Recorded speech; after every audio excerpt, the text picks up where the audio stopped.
appreciate your presence and your interest.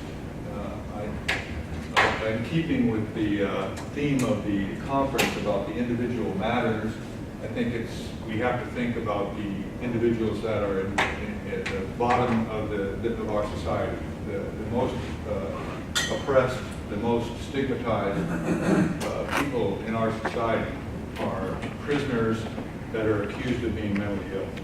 They have essentially no civil rights. The law discriminates them in every single way. Some people have said they're against certain laws because they criminalize the mentally ill. Well, actually, if you criminalize the mentally ill, they'd be much better off. They'd have more rights than they do now. So that's where we are in the discussion. We have to come to that understanding. So people that are incarcerated in state mental hospitals are the area of practice that I've been involved in for the last 17 years. About 10 years ago, I formed the Families for Ethical Psychiatric Treatment of Patients and Prisoners, and our central issue was and always has been forced drugging. And we feel that forced drugging is a human rights violation. It is a form of torture when done under the auspices of an authority figure, and it should not be allowed. And people that are practicing it or engaged in it should be prosecuted under the law. And unfortunately, that's not happening right now, and we'll go into the reasons why that's not happening, what we found out about that. But I've done most of my work in California. I've done a little work in Colorado. I've had contact with people in other states, New York, Louisiana, Massachusetts, here and there. But most of my work has been based in California. So I chose to speak about California because I really have operated within that system very closely for most of the last 17 years. And I want to say that if you have questions, if you just hold them to the end, I'm going to try to keep my talk to 35, 40 minutes, and then we can bring up your questions. Because if I stop and take questions along the way, I'm going to not finish what I have to say, and I'm trying to come to a conclusion here. So I want to point out that everything that I'm saying here and doing here is a product of many people's work.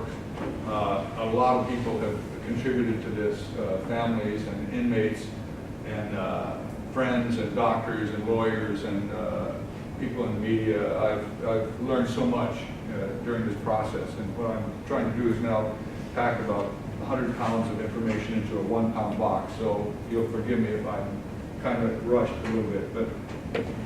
But so we're talking essentially about the practice of psychiatry and treatment of mental health inside the state institutions. So first thing I like to do is turn on my thing, and then look at, this is a thought about the state. Every state tends to become a police state. Now, how many people here today think that the United States today is a police state? Just ask me. 1, 2, 3, 4. 1.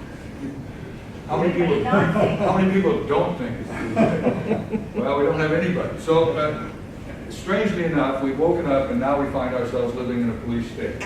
So, Mr. Mumford was apparently pretty well informed. Now, another legal aspect that I want to look at is this notion here, parens patria, the state acting as a parent.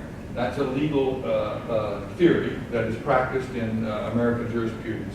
And it comes down to us from English common law, where the monarch was responsible for the welfare of what was termed fools and idiots. Now, how well they carried that out, I don't, you know. But it was a principle that was developed in common law. They said, you've got to take care of these people, and so they said that they would. So there's a lot of ways that parens patria is worked out in American jurisprudence, but we're going to confine ourselves to what it means for people that are defined to be mentally ill. C.S. Lewis reminds us that of all tyrannies, a tyranny sincerely exercised for the good of its victims may be the most oppressive. In other words, it's not the people that really want to hurt you that are going to oppress you effectively. It's going to be the people that really think that they're doing the best thing for you because their conscience is going to enable them to justify what they're doing and reinforce it, and they're going to continue to do what they're doing without ceasing. They're never going to give up from that because they think that they're helping you. So that's the situation that we find when you have been convicted of a crime or accused of a crime and put in a state mental hospital because you're accused of being mentally ill. And so now you are going to be fixed by the state.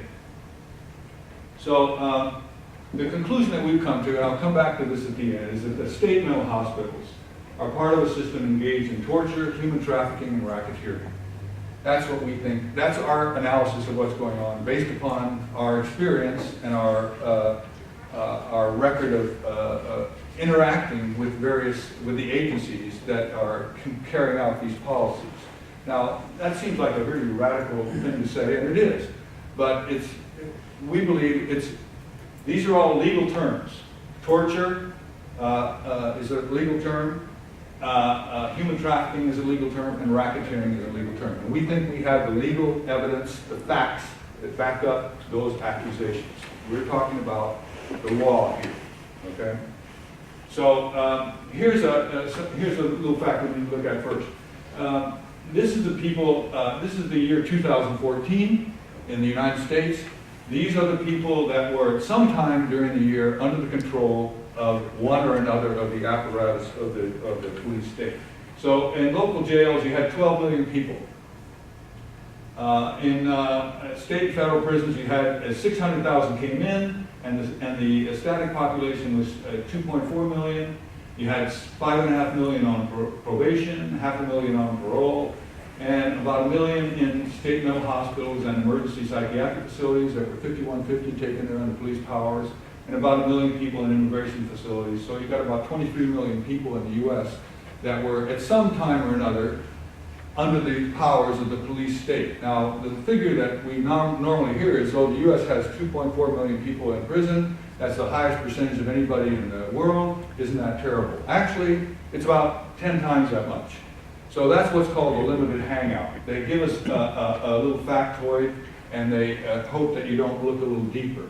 But when you look a little deeper, as the Vera Institute did, and you get these figures from the Department of Justice, Immigration, and Research and Public Affairs at the Treatment Advocacy Center, you can collect all that information and look at it, and there it is. It's 23 million in that year. So that's a lot different than 2.4 million. So that gives us an idea of the scope of the police state. Because when we look at that, we see that in the U.S. in 2014, 1 out of every 16 people was incarcerated at some point during that year. 1 out of every 16. And if you're a male between the ages of 16 and 60, it's 1 out of 6. And if you're a non-white male between the ages of 16 and 60, it's 2 out of 5.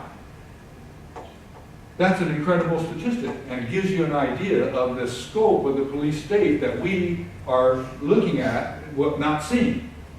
So we need to, first of all, become acquainted with the facts, the real facts, not the facts that the corporate media feeds us and is repeated over and over and over again on talk shows and so on and so forth. But this is what the facts are. This is what the research shows.